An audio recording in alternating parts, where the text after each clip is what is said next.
আসসালামু আলাইকুম, welcome back to my channel. আপনারা নিশ্চয়ই অনেক অনেক ভালো আছেন। আজ আমি দেখাবো কিভাবে বাসায় পটেটো চিপস তৈরি করতে হয়। বাচ্চারা কিন্তু পটেটো চিপস খেতে খুবই পছন্দ করে। বাজার থেকে না কিনে নিয়ে এসে আমরা যদি বাসায় পটেটো চিপস তৈরি করে দিই তাহলে অনেক বেশি হেলদি ও সুস্বাদু হবে।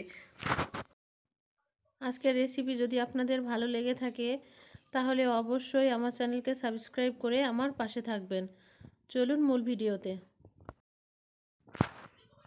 এখানে আমি নিয়ে নিয়েছি 1 কাপ পরিমাণ আলু সিদ্ধ, নিয়ে নিয়েছি 1 কাপের একটু কম কর্নফ্লাওয়ার, দিয়ে দিচ্ছি স্বাদ মতো লবণ ও সামান্য একটু মরিচ গুঁড়ো দিয়ে আমি একসাথে খুব ভালোভাবে মিশিয়ে নিচ্ছি।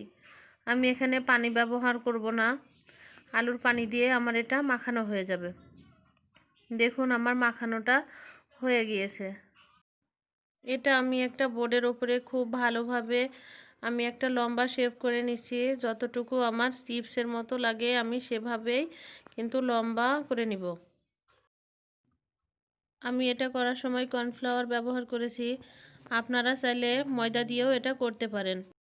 এটা কিন্তু আমি একটা লম্বা রোল করে নিয়েছি, অপর পাশে আর একটা আছে, আমি ওটাও একটা লম্বা রোল করে নিব। দেখুন আমি কিভাবে রোল করে নিয়েছি, আপনারা ঠিক এভাবেই রোল করে নেবেন।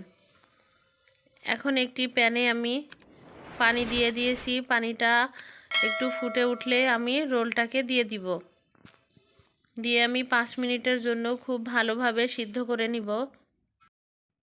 আমার রেসিপি যদি আপনাদের ভালো লেগে থাকে তাহলে অবশ্যই লাইক এবং কমেন্ট করবেন, শেয়ার করবেন বন্ধুদের সাথে। এটা আমার সিদ্ধ হয়ে গিয়েছে।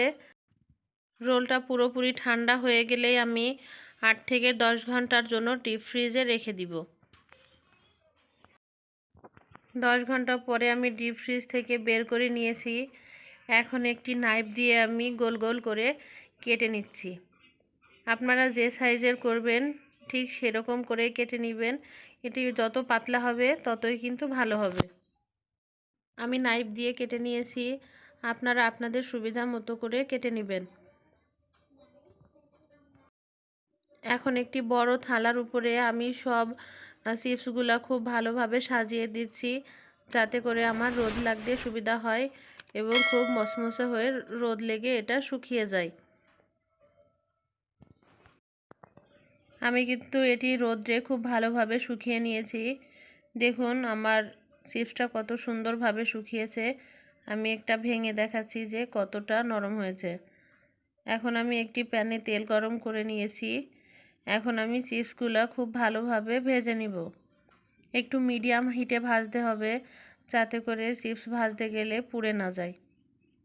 বেশি হিট দিলে খুব তাড়াতাড়ি পুড়ে যাবে এবং ভিতরটা শক্ত থেকে যাবে। দেখুন আমার বাদামি কালার হয়ে এসেছে, এটা আমি এখন তুলে নিব।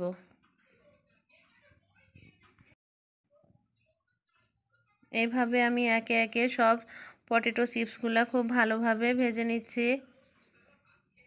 দেখুন আমি কিভাবে ভাজছি, আপনারা ঠিক এভাবে একটি ছাঁকনি দিয়ে দুপাশে উল্টিয়ে খুব ভালোভাবে ভেজে নেবেন। জানি আজকের রেসিপি আপনাদের খুবই ভালো লাগবে। ভালো লাগলে কিন্তু অবশ্যই বাসায় ট্রাই করবেন। আপনাদের সঙ্গে গল্প করতে করতেই কিন্তু আমার চিপসগুলো ভাজা হয়ে গিয়েছে। এখন এটা খেয়ে দেখার পালা যে আমার চিপসটা কেমন হলো। দেখেই কিন্তু মনে হচ্ছে অনেক টেস্টি ও সুস্বাদু হয়েছে।